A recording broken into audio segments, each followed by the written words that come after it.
Балам, нанды қадірле. Ол дастарханның үлкен байлығы. Онымен ойнауға болмайды. Нан қасиетті. Ол оңай келмейді.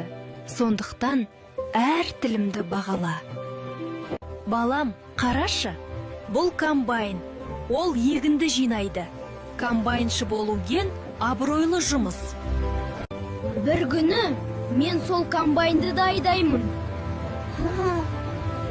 Қолдар өзгерсе де, жүрек сол қалпы қалады. Ұлтты асырау, бір түйір дәннен бастау. Бұл сол нан-ана. Бірақ қазір мен әрбір үгіндінің артындағы тарихты білемін. Дала мен нан біздің өміріміздің негізі. Ал бұл өмірді сақтап, халқымызға береке әкелетіндер комбайншылар. Комбайн мамандығы тек техника меңгеру ғана емес. Ол елге қызмет, болашаққа жол ашу.